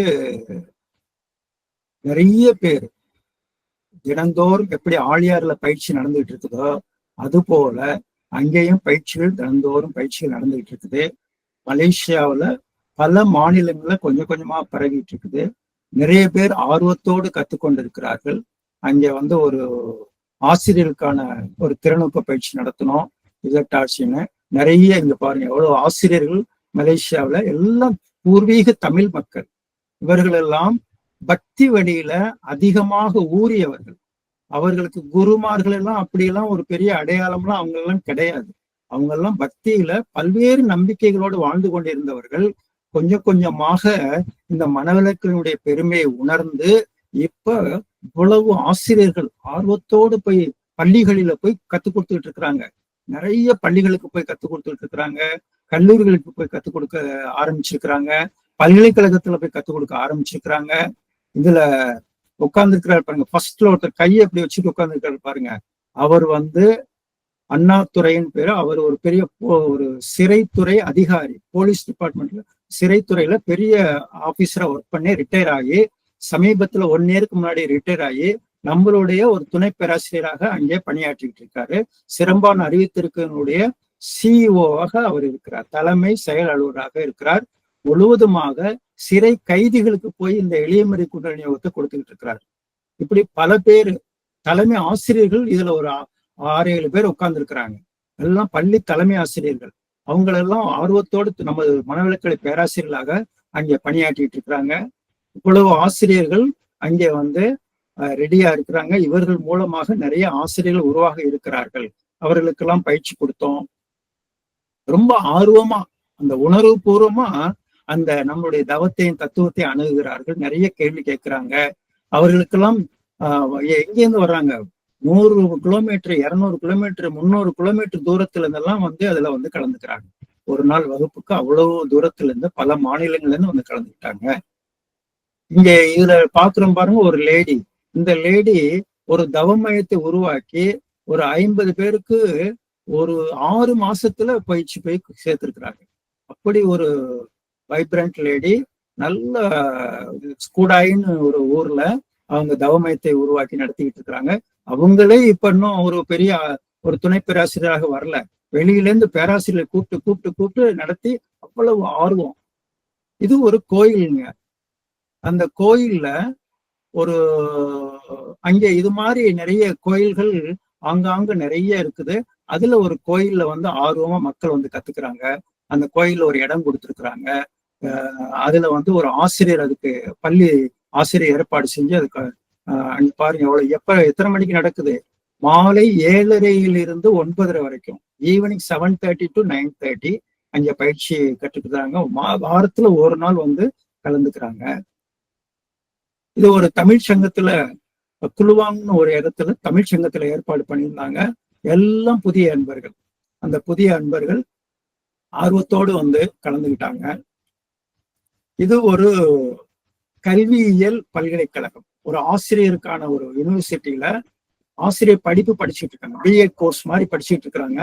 அந்த பிஎட் கோர்ஸ் படிச்சுட்டு இருக்கிற மாணவர்களுக்கு ஒரு பயிற்சி போயிட்டு இருக்குது. ஃபவுண்டேஷன் கோர்ஸ் போயிட்டு இருக்கு, அகத்தாய்வு போயிட்டு இருக்குது, அந்த OYE போயிட்டு இருக்குது. அவங்களுக்கு ஒரு வகுப்புகள் எல்லாம் போய் நாங்க எடுத்தோம். இது வந்து ஒரு கோலாலம்பூர்ல ஒரு பெரிய அப்பார்ட்மெண்ட்ஸ், கிட்டத்தட்ட ஒரு 600-700 குடும்பங்கள் வசிக்கக்கூடிய மிகப்பெரிய அப்பார்ட்மெண்ட். அந்த அப்பார்ட்மெண்ட்ல சேலத்துல இருக்கக்கூடியவங்க ஒரு பேராசிரியர், கலாமா பக்கத்துல நிக்கிறாங்க பாருங்க, அவங்க வந்து ஒரு பேராசிரியர். அவங்களுடைய மகள் அந்த அப்பார்ட்மெண்ட்ல இருக்கிறாங்க. அவங்களுடைய மகள் தான் அந்த அப்பார்ட்மெண்ட்ல அவங்களுடைய ஏற்பாட்டுல தான் அங்க ஒரு பயிற்சி எல்லாம் ஆரம்பிச்சு இப்ப அகத்தாய்வு எல்லாம் முடிச்சிருக்கிறாங்க. நிறைய நார்த் இந்தியன்ஸ், நம்மளுடைய நார்த் இந்தியன்ஸ் எல்லாம் நிறைய பேர் அதுல இருக்கிறாங்க. தெலுங்கு பேசுறவங்க, கன்னடம் பேசுறவங்க எல்லாம் கூட இந்த பயிற்சி எல்லாம் முழுமையா முடிச்சிருக்கிறாங்க. இது ஒரு நல்லது. அங்கே நிறைய பத்திரிகைகள்ல நம்மளுடைய செய்திகளை கொடுத்த உடனே அடுத்த நாள் பாருங்க, நம்ம இசட்டாஸ் ஆசிரியர் பயிற்சி கொடுத்தோம். அடுத்த நாள் ஒரு முழு பக்கம் முக்கியமான பத்திரிகை. அந்த பத்திரிகையில ஒரு முழு பக்கம், தனி மனித அமைதி உலக அமைதிக்கு வழிவகுக்கும் உலக சமுதாய சேவா சங்க பேராசிரியர்கள் அறிவுறுத்தல் என்று முழுப்பக்கு செய்தியாக போட்டாங்க. தொடர்ந்து வந்து நிறைய இன்டர்வியூலாம் எடுத்துட்டு போய் அவங்க யூடியூப்ல போட்டுக்கிட்டே இருக்கிறாங்க.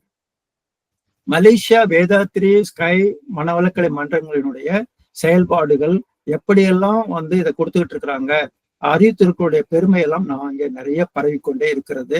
ஆகவே அன்பர்களே, இவ்வளவு ஆர்வமாக எங்கோ ஒரு மூலையில, இந்த உலகத்துல எங்கோ ஒரு மூலையில அவங்க வந்து குருவை பார்த்ததே இல்லை. இந்த மாதிரி ஒரு வாய்ப்பு இங்க அவங்களுக்கெல்லாம் வந்து இங்கெல்லாம் வந்து வாய்ப்பு ரொம்ப குறைவு.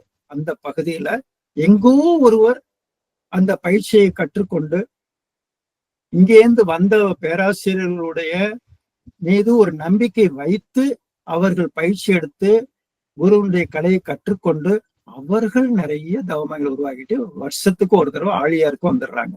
எல்லாரும் அந்த பிரம்மையான பயிற்சிக்கு வந்துட்டு போறாங்க. இது மாதிரி பல்வேறு இடங்களில வேகமாக வளர்ந்து கொண்டிருக்கிறது. ஒரு பக்கம் கல்வியில கொண்டு கொடுத்துக்கிட்டு இருக்கிறோம், ஒரு பக்கம் இது மாதிரி தவமங்களை உருவாக்கி கொடுத்து கொண்டிருக்கிறோம். அந்த வகையில உருவாக்கப்பட்ட நமது காம்ட்ரஸ் ஸ்ரீநகர் மன்றத்தின் மூலமாகத்தான் நீங்கள் பயின்று கொண்டிருக்கிறீர்கள். உங்களுக்கு அந்த வகையில் இது கிடைச்சிருக்குது என்று கூறி இந்த அளவில் இந்த நிறைவு செய்கிறேன்.